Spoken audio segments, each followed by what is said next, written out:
Olá a todos, sejam bem-vindos a mais um Clube do Livro. Meu nome é Heloísa Barros Pessoa, sou R2 em Cardiologia Pediátrica da Cardioped Brasil e essa apresentação é parte do programa de residência em Cardiologia Pediátrica.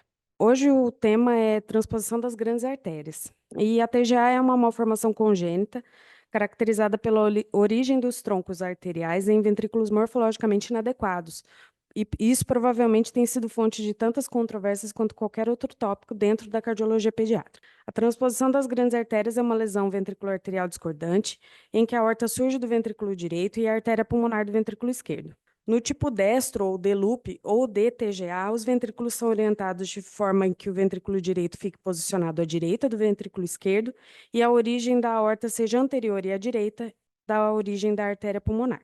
A TGA é uma forma de doença cardíaca cianótica, porque existem duas circulações em paralelo. Inovações na terapia ao longo dos anos para pacientes com transposição das grandes artérias tornaram-se a base para muitos avanços tecnológicos nas disciplinas de cardiologia intervencionista e cirurgia cardíaca pediátrica. Bom, a TGA é a forma mais comum de cardiopatia congênita cianótica que se apresenta no período neonatal. A prevalência de TGA nos Estados Unidos é estimada de 2 a 5 por 10 mil nascidos vivos e é responsável por aproximadamente 3% de todas as doenças cardíacas congênitas e quase 20% de todos os defeitos cianóticos. Embora seja uma malformação rara, a transposição foi responsável por até 1/5 das mortes cardíacas na infância antes da era da correção cirúrgica. Os meninos são afetados 2 a 3 vezes mais frequentemente do que as meninas. Embora nenhum fator etiológico definido tenha sido identificado, a condição é considerada mais frequente em bebês de mães diabéticas. A ingestão materna de álcool, nutrição ou um evento estressante durante a gestação pode aumentar o risco de transposição na prole, enquanto a adição de ácido fólico à dieta materna pode resultar em uma redução modesta do risco. Foi relatado que a exposição materna ao ibuprofeno, gripe, solventes orgânicos e pesticidas aumenta o risco especificamente de TGA, além de outros defeitos cardíacos congênitos. Ao contrário de outras anomalias conotruncais, a TGA raramente está associada a anomalias cromossômicas.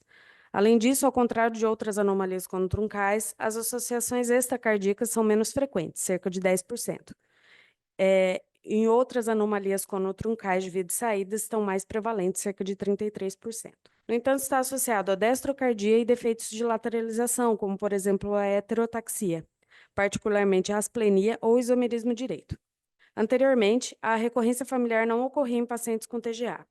Porém, no estudo multicêntrico realizado na Itália, a taxa de recorrência foi de 1,7% em irmãos de pacientes com TGA. A base embriológica da transposição das grandes artérias é menos compreendida do que outras anomalias conotruncais. No desenvolvimento embrionário, normalmente o septo aórtico pulmonar desenvolve-se em uma configuração semelhante a uma espiral, resultando na torção do tronco pulmonar em torno da aorta ascendente. Existem duas teorias principais propostas para essa base embriológica. Uma delas é a teoria septal conal reto, que propõe que há uma falta de rotação espiral desse septo, que é menos aceita hoje em dia. A outra teoria mais aceita é a do desenvolvimento diferencial. Normalmente, no desenvolvimento embrionário, o cone subpulmonar cresce e o cone subaórtico sofre uma reabsorção. Em embriões que desenvolvem TGA, o cone subpulmonar é reabsorvido, o que permite a migração posterior da válvula pulmonar e o desenvolvimento de uma continuidade fibrosa entre a válvula pulmonar e a mitral. O cone subaórtico não absorvido força a válvula aórtica anteriormente, onde ela se conecta anormalmente com o ventrículo direito morfológico. A aorta é assim posicionada anterior e à direita, com o tronco pulmonar posterior e à esquerda. Acredita-se que a variação no tamanho e na orientação do cone subaórtico crie grande parte da variabilidade das origens e do curso das artérias coronárias. Aqui na imagem, então, é essa forma em espiral em que o tronco pulmonar e a aorta ascendente se desenvolvem, com o canal pulmonar e aórtico. A morfologia na transposição das grandes artérias pode ser mais apropriadamente descrita como uma anormalidade na conexão ventricular arterial. Quase que invariavelmente, os pacientes com TGA apresentam citos sólidos, levocardia, conexões atroventriculares concordantes e topologia ventricular direita, na DTGA ou D-loop. Assim, os troncos arteriais surgem do ventrículo morfologicamente inadequado, ou seja, do ventrículo direito está alinhado à aorta e o ventrículo esquerdo está alinhado à artéria pulmonar. Vale ressaltar que a mesma normalidade fundamental da conexão ventricular arterial discordante pode ser encontrada também no arranjo espelhado, ou seja, quando pacientes têm sítios inversos. O sistema de condução na transposição das grandes artérias geralmente é normal. Quando há comunicação interventricular com continuidade fibrosa entre os folhetos das válvulas tricúspide e pulmonar, o sistema de condução se desloca de forma posterior e inferior ao defeito. A situação anatômica pode ser complicada pela presença de CIV, de obstruções da via de saída do ventrículo esquerdo e ambas as malformações ou outras malformações associadas, como a persistência do canal arterial e forame oval. A anatomia interna dos átrios é basicamente normal, embora a maioria das vezes o forame oval esteja pérvio ou haja deficiência do assoalho da fossa oval. Quando a lâmina está presente, é proeminente e frágil e facilmente pode ser rompida com septostomia com balão. Ao contrário das câmaras atriais, a morfologia ventricular é sutilmente diferente do normal. O septo ventricular é muito mais reto, não apresentando as múltiplas curvas típicas do coração normal. A válvula pulmonar não está tão profundamente encaixada entre a mitral e a tricúspide como a válvula aórtica num coração normal. E isso, por sua vez, significa que a área de deslocamento dos folhetos das válvulas atrioventriculares é bem menos marcada, assim como a área ocupada pelo septo membranoso. Na verdade, em mais da metade dos corações com septo íntegro na TGA, não é possível encontrar um componente fibroso no septo ventricular. Quando esse septo é íntegro, a aorta quase sempre apresenta um infundíbulo muscular completo dentro do ventrículo direito, enquanto os folhetos da válvula pulmonar estão em continuidade fibrosa com a válvula mitral.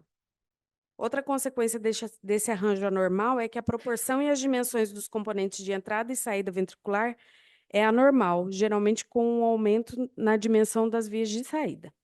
Ao nascimento, as paredes morfologicamente do ventrículo esquerdo são marginalmente mais espessas que as do ventrículo direito. E a espessura mural do ventrículo direito aumenta rapidamente nos primeiros 2 anos de vida, tornando-se mais espessa do que a do ventrículo esquerdo. Aqui nas imagens, então, são espécimes cardíacos com o ventrículo esquerdo, na imagem à esquerda, o ventrículo esquerdo ligado ao tronco pulmonar com a continuidade fibrosa. E na imagem da direita, então, o ventrículo morfologicamente direito ligado à aorta com um infundíbulo subaórtico. A lesão associada mais significativa e de ocorrência frequente na transposição das grandes artérias é o defeito do septo ventricular. Esses podem ser pequenos, grandes ou múltiplos e podem estar localizados em qualquer parte do septo. Os mais característicos são aqueles que se abrem abaixo das saídas ventriculares, com o septo de saída muscular desalinhado em relação ao resto do septo localizado dentro do VD. O septo de saída ele pode estar desalinhado no ventrículo esquerdo, estreitando essa via de saída, produzindo uma estenose pulmonar em associação com a substituição e conexão biventricular da válvula aórtica. Nos defeitos de alinhamento mais comuns, em que o septo de saída está posicionado dentro do VD, é a válvula pulmonar que se sobrepõe ao septo. Com graus cada vez maiores de ultrapassagem e conexão crescente dos folhetos da válvula pulmonar dentro do VD, um espectro de anomalias é visto culminando em saída dupla do VD com o CIV subpulmonar, chamada de complexo Talsi-Bing. A aorta também é ocasionalmente encontrada posteriormente à direita na presença da CIV. Outras anomalias também são frequentes em associação com a CIV, incluindo a justaposição dos apêndices atriais, estenose aórtica e coarctação de aorta. A obstrução da via de saída do ventrículo esquerdo é comum na TGA, ocorrendo em até 25% dos pacientes. A correção cirúrgica normalmente elimina essa obstrução funcional. E essa forma de obstrução é rara em neonatos, porque a resistência vascular pulmonar elevada e a presença de um grande canal arterial patente resultam em uma pressão quase sistêmica do VE, reduzindo essa protuberância septal. Na imagem aqui, então, a gente vê essa CIV, aqui nas linhas retas em amarelo, a válvula aórtica e a válvula pulmonar localizadas e o septo de saída muscular. Nessa figura, a gente tem os padrões coronários da TGA de acordo com a classificação de Jacob e Hadley-Smith. No tipo A, que é a primeira imagem superior e à esquerda, a distribuição coronária é a mais comum encontrada, com a artéria coronária circunflexa esquerda e a coronária descendente anterior esquerda do seio posterior esquerdo e a artéria coronária direita do seio posterior direito. No tipo B, o ósseo coronário é único, de um seio posterior, com a artéria coronária direita passando entre a aorta e a artéria pulmonar. No tipo C, separam-se as origens próximas das artérias coronárias esquerda e direita dos seios da face posterior, frequentemente com o curso intramural. No tipo D, já abaixo e à esquerda, a artéria coronária circunflexa sai da artéria coronária direita. E no tipo E, a artéria coronária circunflexa sai do seio posterior direito e a descendente anterior e a coronária direita saem do seio posterior esquerdo. As anomalias coronárias são comuns na transposição das grandes artérias e a origem altamente variável das posições, bem como seu curso epicárdico variável, é objeto de muitos estudos e várias classificações de padrão de ramificação já foram descritas. A normalidade fisiológica predominante na TGA é o retorno venoso sistêmico recirculado para o corpo através do VD e da aorta, enquanto o retorno venoso pulmonar é recirculado para os pulmões através do VE e do tronco pulmonar. Então, enquanto no coração normal as circulações estão em série, tanto sistêmica quanto pulmonar, na transposição elas funcionam como dois circuitos separados e em paralelo. Isso resulta em desaturação arterial sistêmica grave e na ausência de qualquer comunicação entre as circulações pulmonar e sistêmica, isso é incompatível com a vida. Em bebês, a sobrevivência neonatal precoce depende da persistência do ducto arterial e de uma comunicação interatrial. O ducto arterial permite que o sangue flua da aorta para o leito vascular pulmonar e aumenta o enchimento do átrio esquerdo. E a permeabilidade do forame oval ou de uma comunicação interatrial nativa permite a mistura no nível atrial. A magnitude do shunt atrial é determinada principalmente pelo tamanho dessa CIA, pelo volume e a complacência dos átrios e ventrículos e pelas resistências dos leitos vasculares sistêmicos e pulmonares.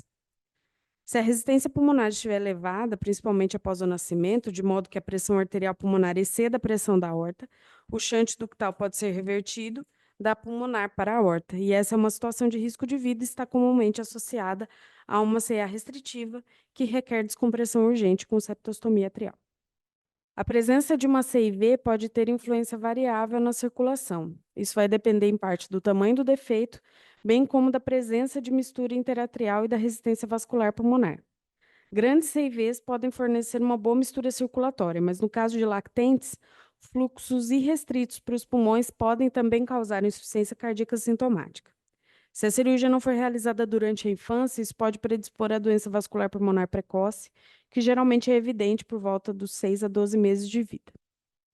A maior parte dos recém-nascidos com TGA tem peso normal ao nascer e observou-se que eles têm circunferências occipitofrontais menores ao nascimento do que os pares, e o que pode refletir numa hemodinâmica anormal e de saturação relativa durante o desenvolvimento fetal de sangue que circula para o cérebro e parte superior do corpo. O seu crescimento tende a ser restringido no período pós-operatório inicial, mas é seguido por uma aceleração, de modo que todas as crianças alcançam os seus pares não afetados até os 2 anos de vida. O diagnóstico pré-natal permite a avaliação detalhada de toda a anatomia, com atenção especial à comunicação interatrial, mas também a presença de um septo ventricular intacto ou uma CIV, ou obstruções da via de saída do ventrículo esquerdo. Assim, é possível organizar um parto num serviço especializado com início imediato de prostaglandinas no período pós-natal para manter a patência do canal arterial. Além disso, isso permite também uma transferência precoce, se for o caso, para um centro que tenha a avaliação completa e intervenções adicionais com cateterismo. O diagnóstico pré-natal, portanto, ele facilita o cuidado preventivo e oferece uma intervenção terapêutica precoce para prevenir instabilidades hemodinâmicas. Bebês sem diagnóstico pré-natal apresentam cianose, com ou sem evidência clínica de insuficiência circulatória. O próprio estado da circulação depende da extensão da mistura dos níveis ductal e intracardíaco. Em casos extremos, pode haver cianose e colapso circulatório logo após o nascimento, que está mais frequentemente relacionado à restrição da CIA. Essa situação vai requerer um tratamento definitivo com a septostomia atrial com balão. Bebês com colapso circulatório tenderão a ficar mais profundamente insaturados, com perfusão periférica globalmente reduzida e pulsos fracos. A presença de pulsos nas pernas de volume reduzido deve alertar o clínico para uma coartação ou interrupção da aorta associados. A ausculta cardíaca normalmente revela uma B2 única E também pode haver um sopro contínuo audível do ducto arterial ou sopro sistólico relacionado a uma CIV. À medida que o paciente evolui sem intervenções, as complicações mais observadas são acidose metabólica, falência miocárdica e hipotermia. A acidose metabólica excita o centro respiratório, causando taquipneia, para eliminar o máximo de CO2 do sangue, e a hipotermia é comum e potencialmente fatal. Na presença de uma grande CIV, podem ocorrer hiperfluxo pulmonar ou insuficiência cardíaca à medida que a resistência vascular pulmonar cai e se manifesta por taquipneia. Os pacientes com obstrução da via de saída do ventrículo esquerdo e CIVs podem apresentar também cianose profunda e letargia se houver obstrução grave da via de saída do VE ou sintomas de insuficiência cardíaca se houver pouca obstrução. Em relação ao diagnóstico, a radiografia de tórax ela pode ser normal ou anormal. O tamanho do coração costuma ser normal, enquanto as marcações vasculares pulmonares podem estar desde reduzidas, normais ou até aumentadas, refletindo o volume de fluxo para os pulmões ou uma CIA restritiva. Em cerca de um terço dos neonatos, o mediastino é mais estreito, refletindo a relação antero-posterior dos troncos arteriais.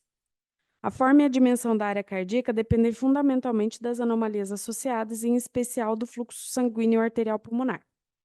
Nos casos em que a resistência vascular pulmonar é baixa, a silhueta cardíaca apresenta uma forma mais ovoide, apontando a ponta do coração sendo apontada para baixo e para a esquerda, como visto nessa radiografia de um paciente de 5 dias de vida, portador de TGA, hipersistência do canal arterial e uma ceia restritiva submetida a uma atrioseptostomia com catéter balão de Rask.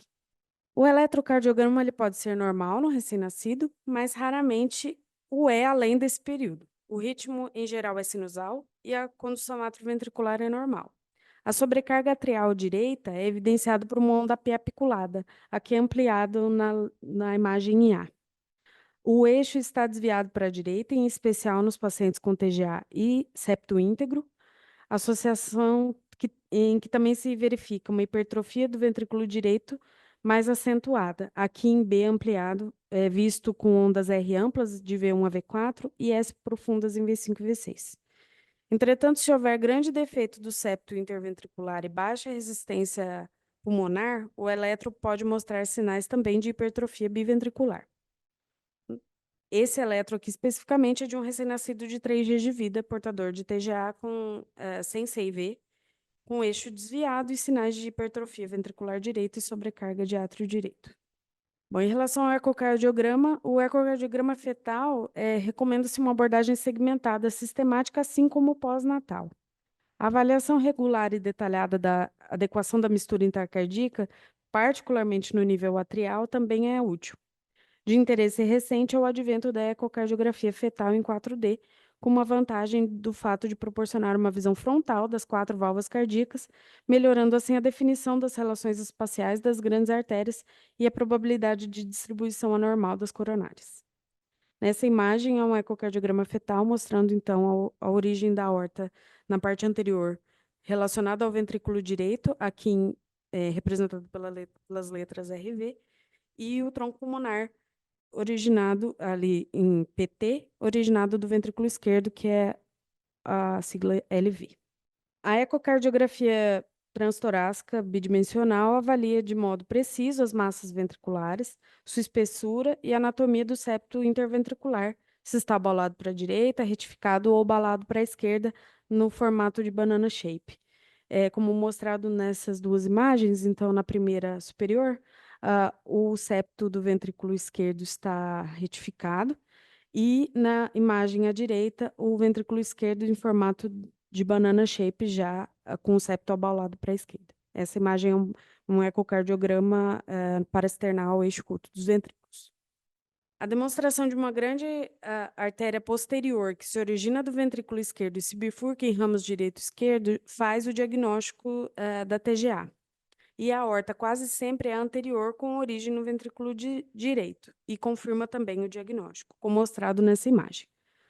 O uso do Doppler tem grande importância na demonstração do fluxo sanguíneo pelas comunicações interatrial, interventricular ou canal arterial, mesmo que os seus calibres sejam pouco significativos.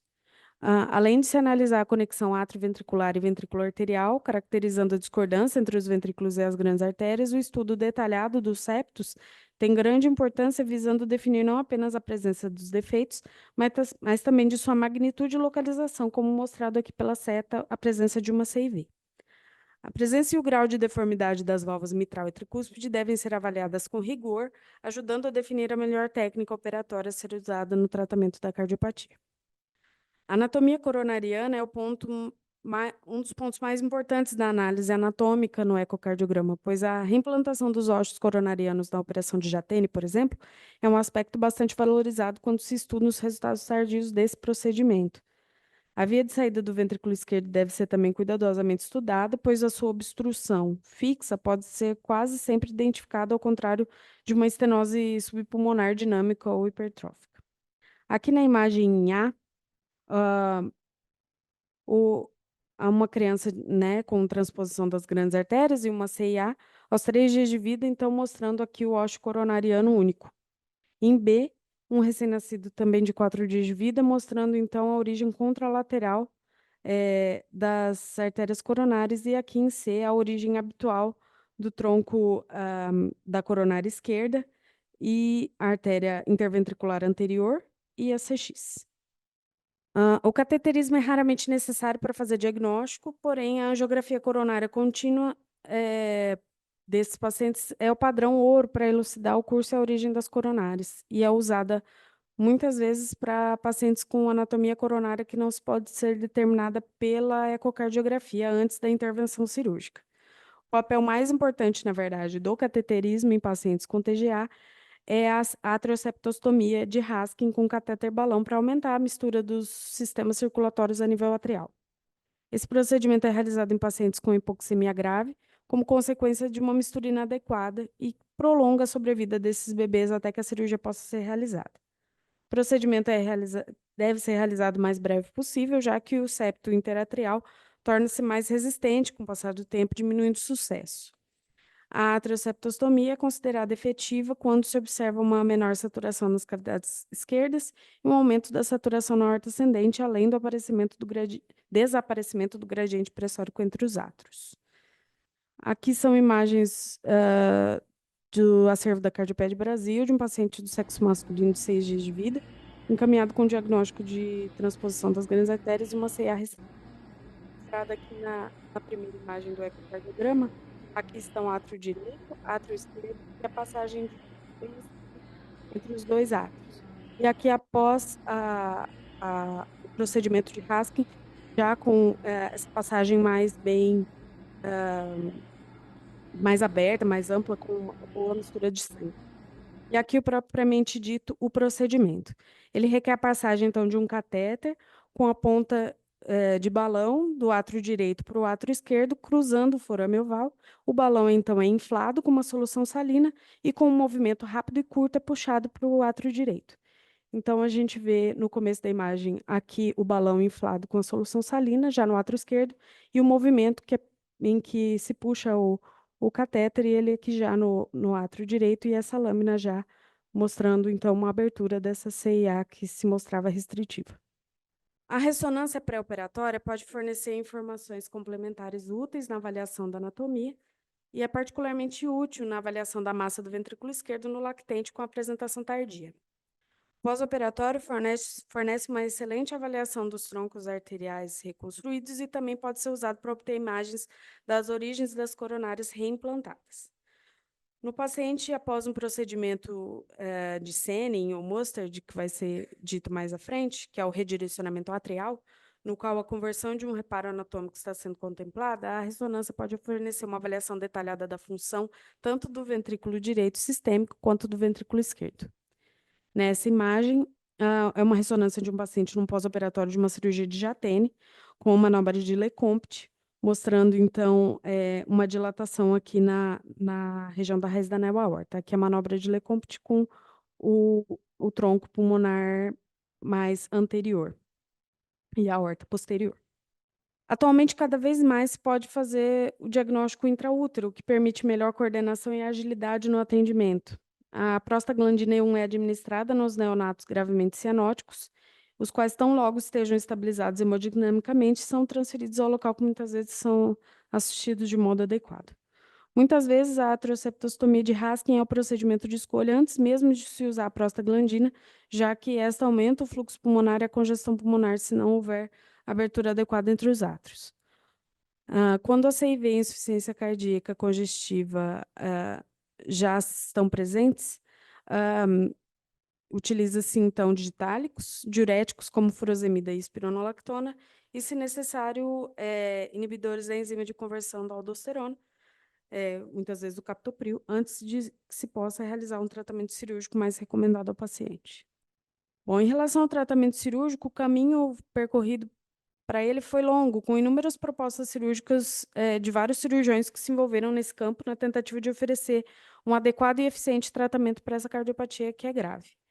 O primeiro relato de correção fisiológica da TGA foi feito por Albert, que em 54 propôs uma correção com os átrios, realizada de modo experimental, que consistia no uso de um retalho de pericárdio, redirecionando o retorno venoso dos pulmões para o ventrículo direito e o retorno venoso sistêmico para o ventrículo esquerdo. A tentativa no plano arterial foi descrita pela primeira vez e também em 1954, quando Mustard realizou em 7 pacientes a transferência da coronária esquerda para o tronco pulmonar sem resultados favoráveis.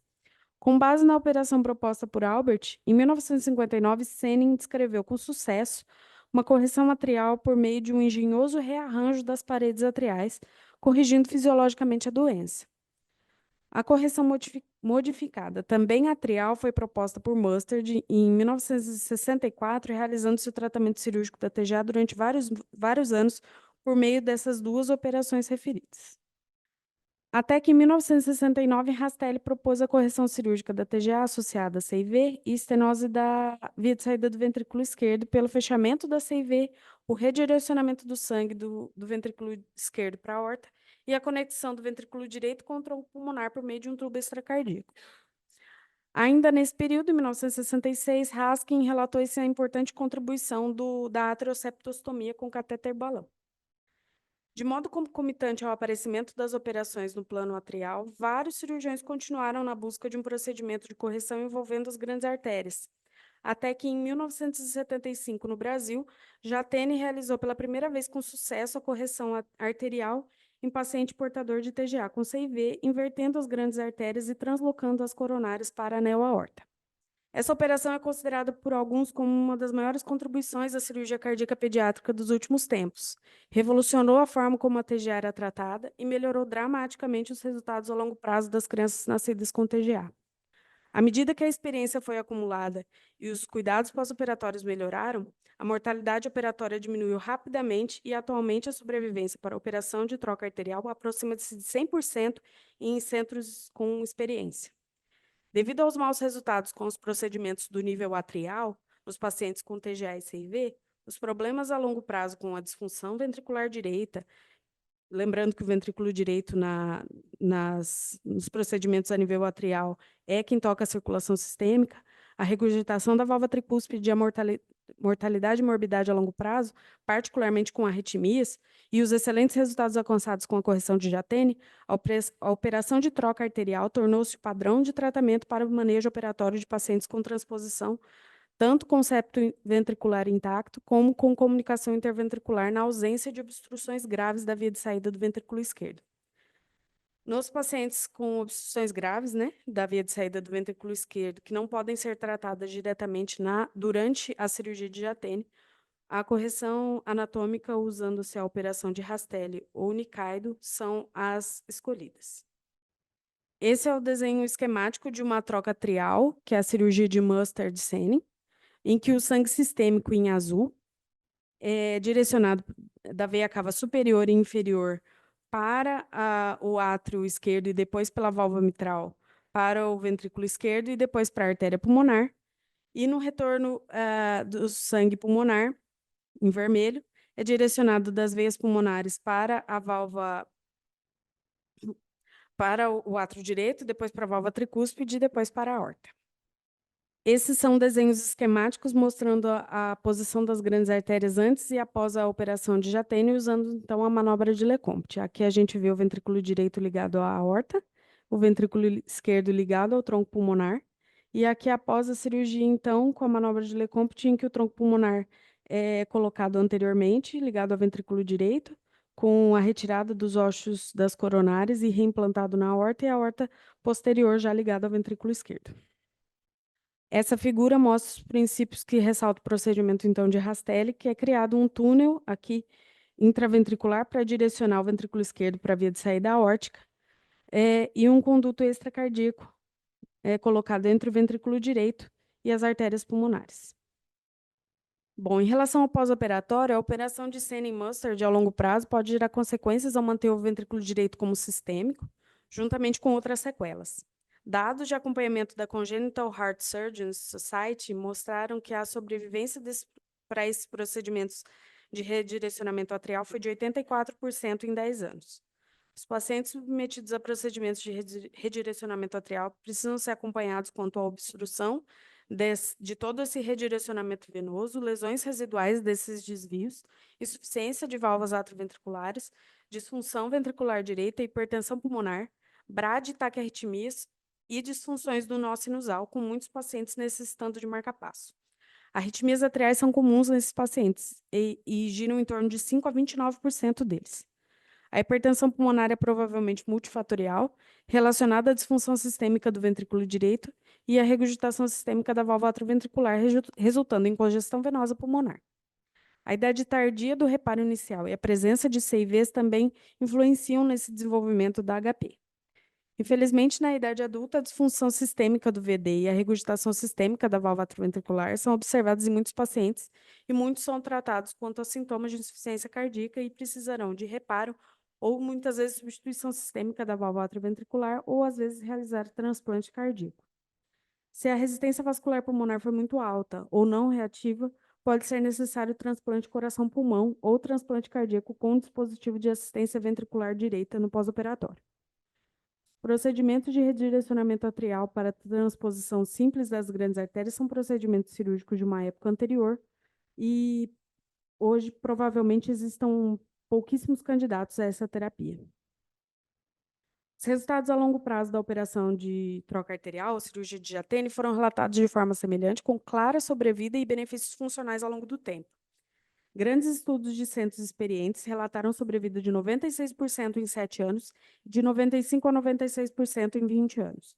O acompanhamento ao longo da vida é necessário para o monitoramento da estenose da neopulmonar e de ramos pulmonares, dilatação da raiz neoaórtica, arritmias e lesões das artérias coronárias, com destaque para as mais comuns, que são a estenose supravalvar da válvula neopulmonar e estenose do ramo da artéria pulmonar.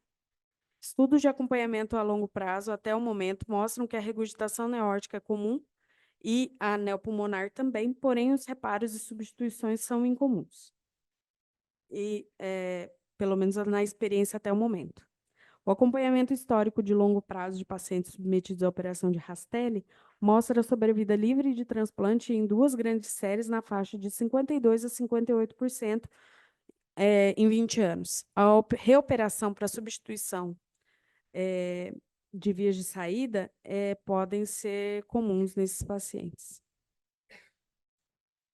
Todos os adultos com transposição das grandes artérias devem ser acompanhados pelo menos anualmente por um cardiologista com experiência em cardiopatias congênitas do adulto, e a terapia médica para sintomas, como, por exemplo, insuficiência cardíaca e arritmias, é útil para aliviar alguns sintomas crônicos que muitos desses adultos apresentam. O acompanhamento adequado para todos os adultos com TGA, independente do tipo de reparo, deve incluir exames de imagem não invasivos, estudos de eletrofisiologia, cateterismos cardíacos diagnósticos e ou intervencionistas, ou até cirurgias para lesões residuais em caso de necessidade. Para pacientes submetidos a operações de troca arterial, cirurgia de Jatene, o eco deve ser realizado a cada 2 anos e pelo menos uma modalidade de imagem da artéria coronária, seja ela invasiva ou não, deve ser realizada a cada 3 a 5 anos para avaliação de possíveis obstruções. Pacientes com função ventricular normal, teste ergométrico normal e sem arritmias podem participar de todas as modalidades esportivas. Porém, se o teste ergométrico for normal, mas houver mais do que anormalidades hemodinâmicas leves ou disfunções ventriculares, eles podem participar de esportes competitivos estáticos ou de baixa dinâmica e baixa intensidade. Antes de engravidar, as mulheres em idade fértil precisam passar por avaliação completa em um centro especializado. Lembrando que lesões residuais significativas e sequelas pré-existentes apresentam maior risco para a mãe durante a gravidez. Essas foram as referências. Muito obrigada.